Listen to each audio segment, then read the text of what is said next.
Walk around the compound, see some tigers.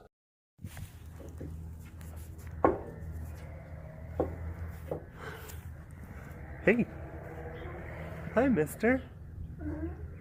Oh, hello, mister. There are so many misters. Oh, back again. Here, let's see if I can do this. I'm gonna pause. Hey. I come up here, I climb up, wasn't paying attention, and I hit my head on these chain link parts right here. I actually pulled a piece of my skin. I was like, yeah, painful. And I get up here to film your pretty face, and you know, tude, all the sacrificing that I do. Hold on, let me get back down. Oh yeah, you can see that. Yeah, took a big ol' yeah. I wasn't. I was trying to climb up, and then I just scraped my head right on that chain link.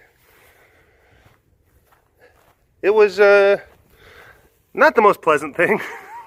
It was not. Ooh. Had to take a few moments to compose myself after that one. Wow. But I'm feeling okay now. I'm fine, don't worry. Look at this pretty guy. Look at this handsome fella. All of his stripes. Looking good.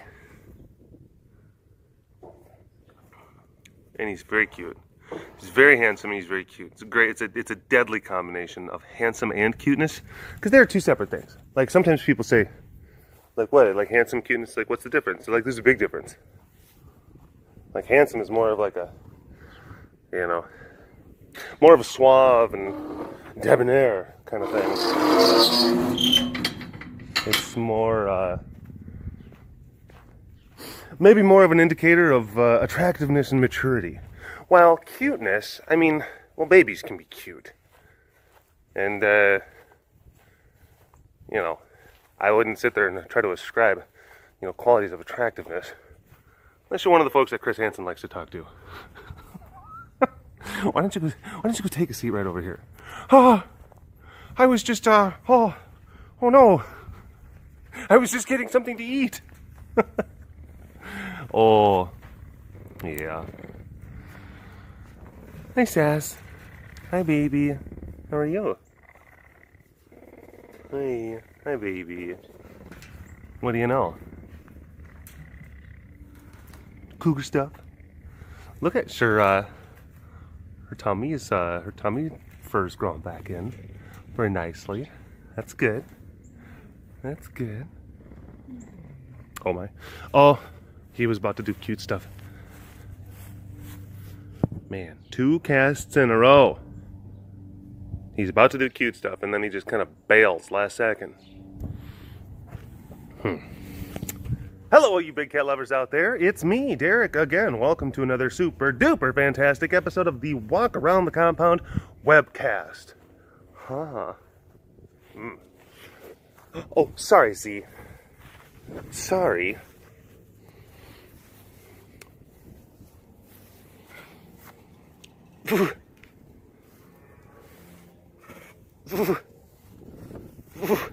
Hey, Sugar Pie. I was reading, you know, after that last webcast, after the Tuesday one, because I was talking about Aesop,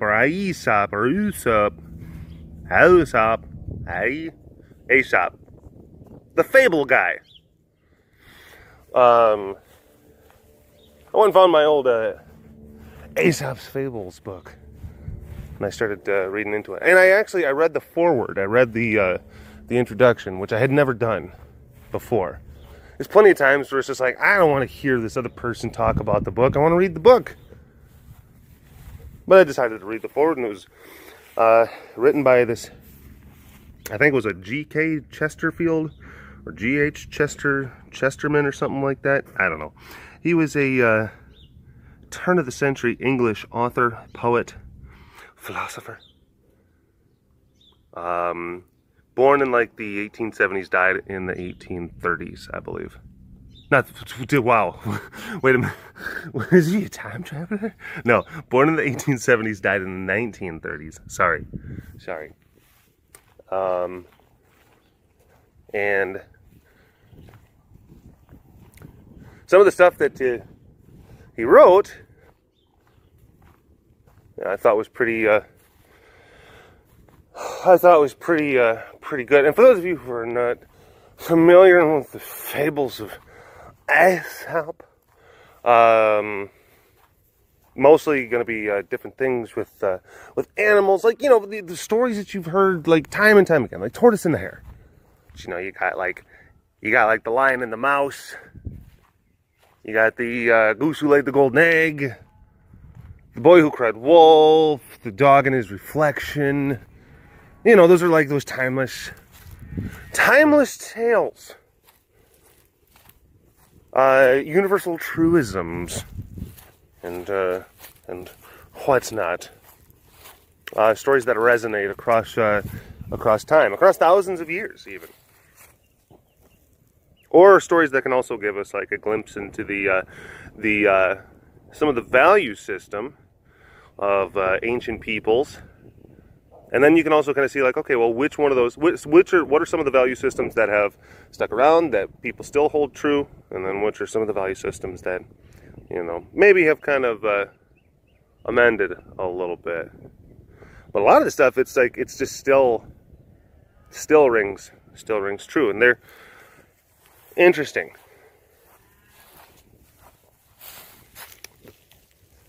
You know, like belling the, like, and here's the other thing, because they seem like simplistic stories. They seem like really simple, and they also seem just kind of like, well, duh. But it's like you can really kind of dig deep into some of the other different things, some of the implied meaning. And BT dubs, how cute is Noe right now? How cute is Noe right now? I mean, she's adorable. She's sunning. Hold on, we got another car. 'Twas a community service person. Had to speak with them. Get them set up.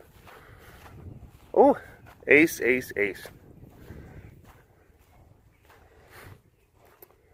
Hi. He's like, I'm happy that you smashed up your head. He's like, that's the best part of my day. Best part of my month, actually.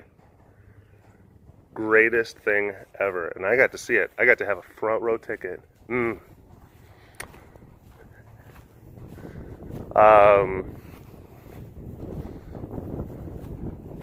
But like, you know, the story, like belling the cat. Well, basically it was, this cat was eating a bunch of mice. And the mice were just like, this is a problem. we gotta figure some stuff out. And then they all got together, kind of like a little mouse parliament. And then they were like, hey, like, what sort of suggestions? What you got? And then one mouse is just like, hey, I got an idea. Like, we can take a bell, and then we can put it on the cat. And then we'll know where the cat is, and then we can hide, because we'll hear the bell. And all the mice were just like, brilliant! It's the best. This is the best idea ever. And then, hi baby. And then there was like a wise old mouse who stood up and said, just like, all right, who's gonna put the bell on the cat? And everyone was like, oh yeah. that's yeah. Your idea sucks, Jerry. But it's one of those things where an idea may seem, it's one of those kind of like ideas that may seem good on paper, but like the practical application of an idea there's, you know, you have to consider those things, and it's like that type of stuff. I love it. Of course, the boy who cried wolf. This little kid was watching sheep. He was watching the sheep, and he was bored because they're sheep, and he's like, well, this is dumb. These sheep are just sitting here not doing anything. He's like, I'm gonna have fun. And then he starts yelling, wolf! Oh my God, there's a wolf. Help! There's a wolf in the nearby. Come quickly. And the townspeople, they hear this. And the shepherds, and they're like, our sheep! We've entrusted the boy to watch our sheep, and now the sheep are going to be eaten and cast asunder by a wolf. We need to go and do something about it. That is our livelihood. And then the townspeople, they came and they ran up the hill, and the boy was like, he was grabbing his tummy, and he was going,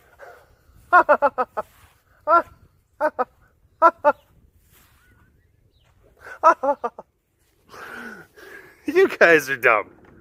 You guys are so dumb. Excuse me. You fast forward a little bit, you know, a few days, maybe a week, something like that. Boy's watching the sheep. Guess what happens? Actual wolf, legit wolf, real wolf.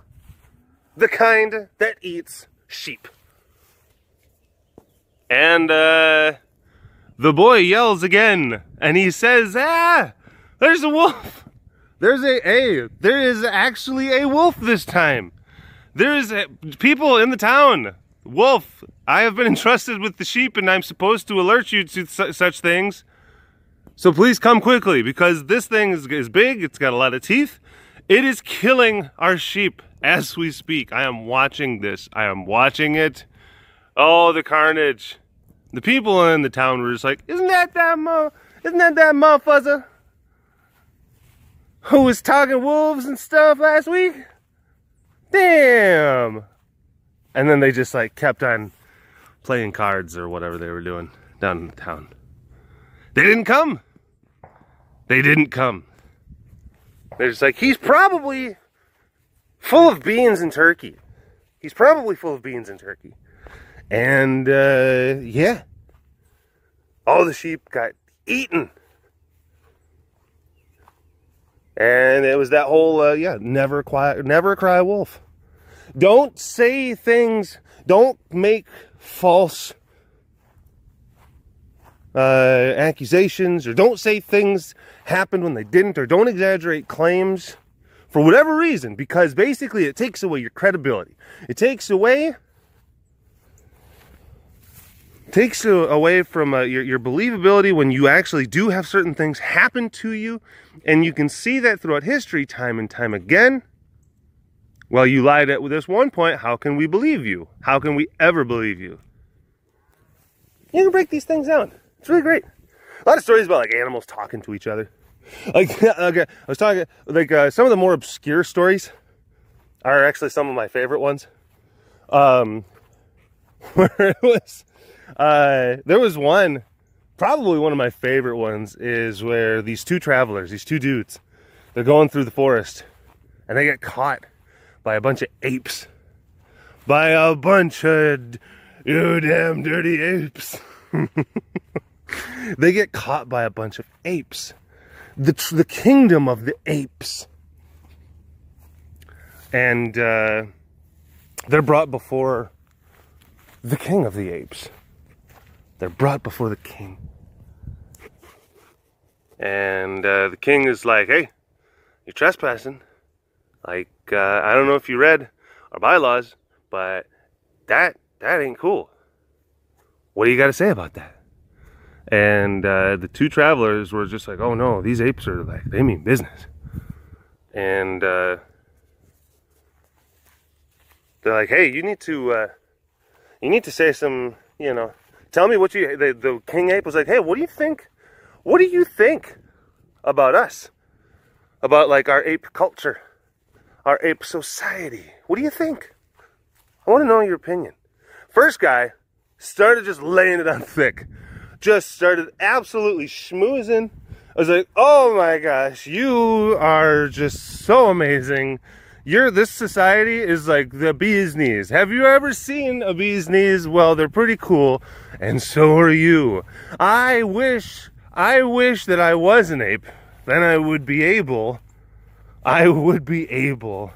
to consider myself amongst the greatest tribe that the world has ever seen. And you are a majestic and benevolent and graceful and fair and strong ruler. I am humbled to be in your presence. I love you. You are like a god living amongst the creatures of this world. The king of the apes is just like, you know what? I like you. I think you're all right. You're a pretty cool guy. You're free to go. You're free to go. And then he looks at the next guy. And then he's like, all right, hey, what do you think? What do you think about us, huh? What do you think about us apes? And the guy was just, he just wanted to be practical. He just wanted to be very honest and everything. He wasn't going to start just trash talking, but he's like, you know what? I think you guys are pretty cool. You're all right. That's basically what he said. Like, you're fine apes, and this is all right. You got a good thing going here. And the story literally ends with the king of the apes getting mad and telling his subjects to, like, just kill him. And they did. The story ends with them tearing him apart, limb from limb, like horribly and brutally murdering this man, just simply because he didn't kind of pour on the gravy enough, pour on the praise.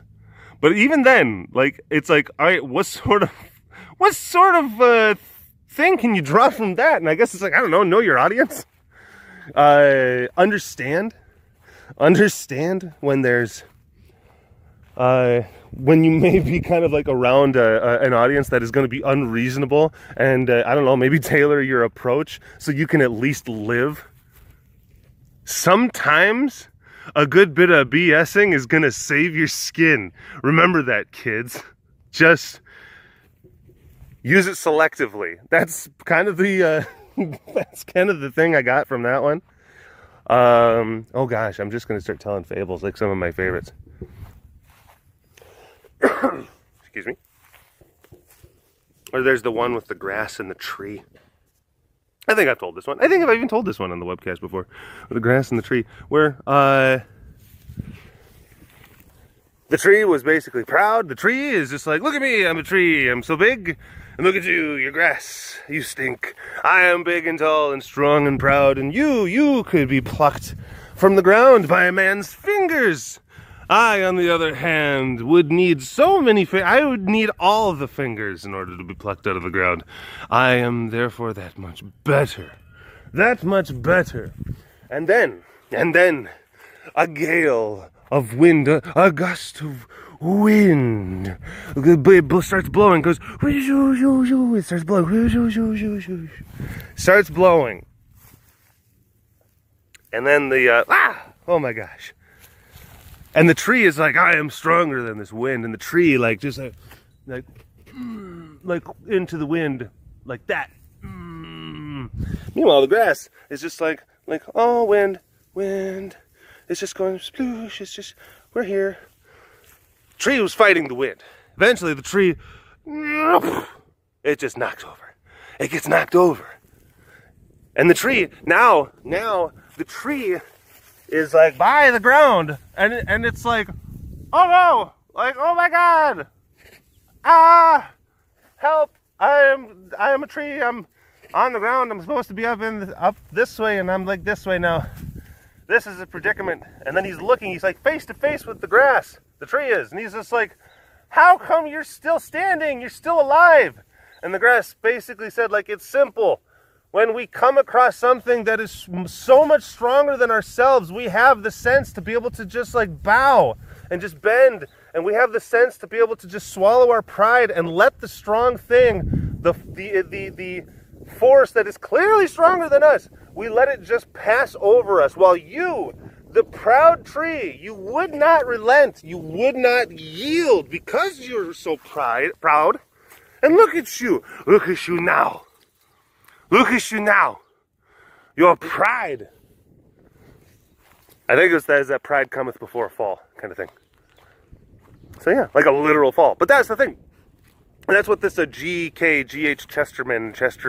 Chesterfield guy was talking about. And he was talking about fables and like the personification of the fables and what it was about the fables and how oftentimes they were either dealing with like animals or inanimate objects or and he made these really interesting points about how the ancients. And one thing I guess you have to really realize about fables and about Aesop is that Aesop was just, who knows if this one man, Aesop, who was possibly a Phrygian slave, who knows if this individual actually wrote all those fables. He probably just took a bunch of them that had been around even since his own antiquity or just been passed along verbally and maybe put them on paper, or actually compiled them, assembled them. Or it could have just been a bunch of different things, and then all of a sudden you just say like, well, where did all these stories come from? Let's just put it on this one person. Sure, there you go. That guy. He might have not even existed. Might not have even existed. It's kind of like Grimm, like Grimm's Fairytales. Like, that might be a guy, it might not be, honestly. Anywho, talking about the way that you got to look at the fables and the way that you have to interpret the fable is you can always expect a fox to be kind of like cunning and slick and sly, and you can always expect like a sheep to just kind of just plod forward and just be a sheep. He was talking about like the intrinsic difference between fables and fairy tales and like how fables were more kind of elemental because they spoke about such specific and universal truths. And then he also talked about the nature of like the animals. Like you said, you can always expect a fox to be like a fox. You can always expect an ape or a lion to be like a lion. You can always expect these things. Like a lion is always going to be stronger. What? She's like, I'm a lion. I'm an Aesop. I'm an Aesop lion. You will never see what is known as like the revolt of the sheep. That's something that you could actually possibly see in a fairy tale, because fairy tales are more specific and they're more about how personalities and thoughts and feelings can kind of go and interact with the world around us. Fables were more about universalities. And he said that the animals or the characters that were then anthropomorphized in these stories, you can treat them like algebraic symbols. That it's like math. Again, lion in a fable, in a proper fable, is always going to be a lion. A lion's always going to be stronger than a sheep. It's just how it is. But maybe like in a fairy tale, you could have something where it's just like, oh, the sheep is somehow, granted this ability kind of thing. It's like, that's not how fables work. Because fables were meant to convey something, universal truths to an ancient people. Well, and technically to a modern people. Because there's still things. It's like you can still relate to that stuff. That's why I think myth and legend, I've always been drawn to it. It's always been a fascinating thing to me. And like, I'm learning a lot more about the nature of those things as they are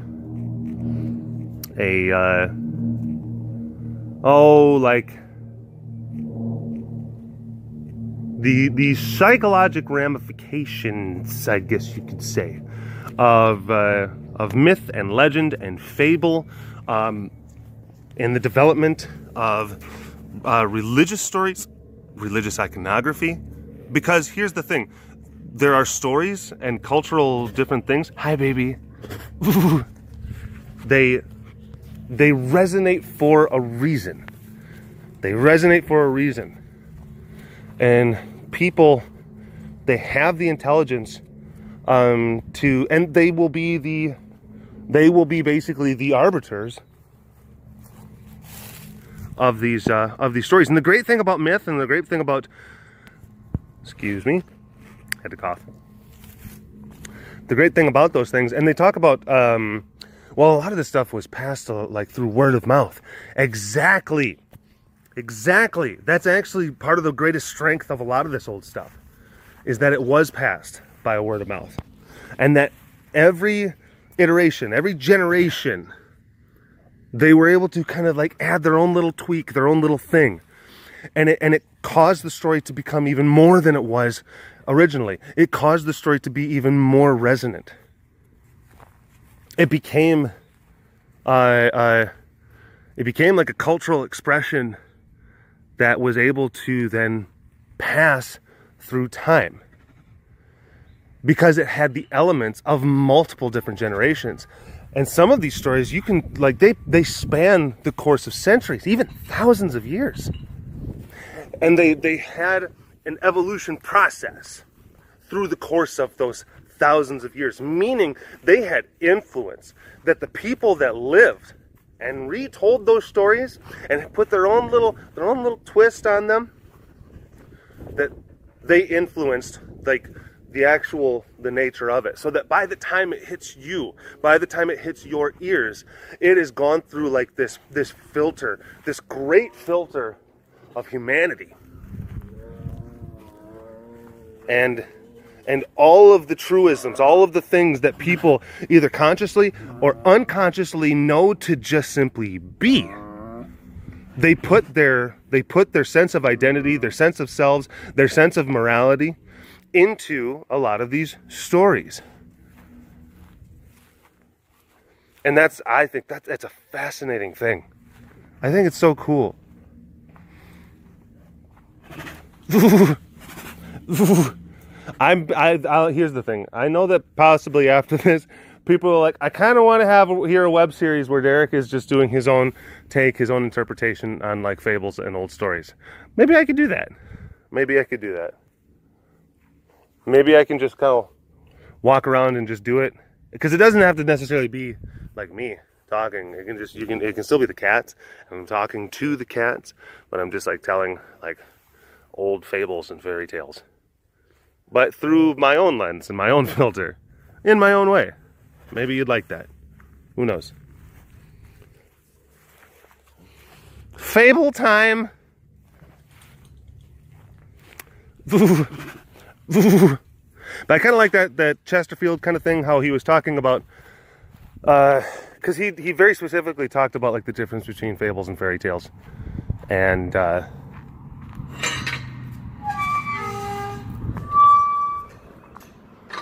that fairy tales are very useful too, as far as like cultural morality, and like why they kind of, it's like that's the type of stuff where like the knights are going to like slay dragons, but that is also like a big testament to like inner will and determination and stuff like that. And those are good for a different, like fables tend to be more of a reflection, and they give you kind of like universal kind of truisms, things that just simply are. Fairy tales show you like a world of possibilities that could be. I think is the distinction that he was trying to make. It's like, how do you even know that you can slay dragons if you aren't presented with stories of people who try to attempt it and go and try to do it? You know, like, and those things are important, and they're powerful, for a lot of different reasons. They mean something, and they meant something to people. For a long time, for a really long time. There's a reason for that. What's he doing? What is he doing? What is he doing? He's like, I'm Fable. You ever hear the story about the lion and the Derek? Oh, hi. Lo. Oh, another great fable. Another one is that I love. I love a lot of them. Is like, I think it's like the man, the son, and the donkey, or something like that, or the two 2 men in the ass. One of those kind of things. I always call like donkeys asses, which when I was first reading it as a kid, I was just like, ha ha. They said ass. That's fun. But it was great because these 2 guys, man and the son, they go to market. They buy themselves a donkey. That donkey's gonna like help them carry stuff, you know. And they're taking the donkey back to their farm. And they're taking the donkey and they're going along a road and they're passing by people. I think that first the old man is well, actually no, they're just leading the donkey. They're just, the 2 men are walking and then they're leading the donkey along. And people start talking. They're just like, that's really dumb. They have a donkey and no one's riding it. Like, what a waste. What a waste. These guys are dopes. So then the old man's like, all right. And he's like, the old man gets up on and rides the donkey and the boy like is following. And then people start saying just like, oh, that selfish old man making his young boy walk. Like, how terrible is he? He's like, that is awful. What a piece of garbage. And then the man is like, all right, and he gets off, and then he puts his young boy up onto the donkey, and then they start going forward like that. And then the other people are just like, what a terrible kid. Like, he is a young, spry, like, energetic boy, and he is making his frail old father walk alongside. Like, what? This is a terrible thing for the youth today. This is just awful. So then the man and the boy are just like, all right, and they both get up on the donkey. But this time, like, people are just like, that poor donkey. What is the matter with them? Like, they're just making this poor donkey do all this work. This probably is in like a lot of pain. These 2 people are terrible. And then the man and the boy, they're just like, all right, fine. And then they get a big old stick. This is actually part of this is part of the fable. They get a big old stick. They tie the donkey's legs to the stick, and then they just carry the stick like on their shoulders with the donkey like strung up, just like, all right, this is weird. This is such a crazy sight that everyone looks and they say like, what a bunch of idiots. These guys are so stupid. Why are they doing this? This is one of the most foolish things I've ever seen. They start laughing and laughing, and then the donkey starts freaking out. And they're going over a bridge. Donkey starts freaking out.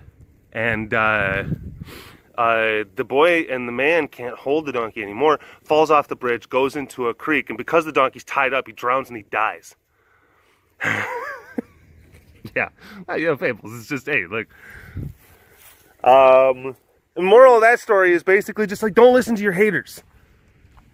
Don't listen to the haters. Like, you do your thing. You do your thing. And if you try to sit there and like if you try to live your life religiously via what other people say about you, then you kind of deserve what you get. It's not gonna go well. Just trust yourself, trust your gut. You do you. That's a fantastic moral. I love it. And it rings true. It rings very much so true. Oh, they're doing Apollo and Lakai over there. Here, let's, I'm going to pause. Hi, Lakai. How you doing, bud? He's like, I see things. I see things over there. Oh, he sees tigers. He's like, I'm getting a little bit more confident. I think I'm going to beat up those tigers one of these days. Where's Apollo? Last time was over there. Oh, I think he's down, possibly underneath. Okay. Look at that handsome cougar. Aw, that big guy. Comfy, yeah. Comfy and relaxed. That's an important thing. Oh my goodness. Look Look at those tikis. Get away from my pool. I know, Lakai. These neighbors. Really? Right? Ugh. Boys? Look at them. They're... Oh. Boomer is being kind of a... He's being a bit of a jerk. Boom! Boom! Bim Bim! Come here. No face-offs. No face-offs. Huh? No, no, no, no, no, no, no, no. We don't need none of that. We don't need none of that. No thank you. No mess. Potato Head. What's going on, bud? What's going on? Man. Because I had... this one's long. This is a long webcast. Hope you folks are okay with that. I hope you're okay with that. Yes. All right. Well, that's probably where I should end it. I've got to go and do things. Anywho, thank you so much for watching this episode of the Walk Around the Compound webcast. As always, hashtag #DorbsToward in the comment section below. Go ahead and hit that subscribe button if you haven't already. Like the videos, all that fun stuff. You can still get your mountain shirts.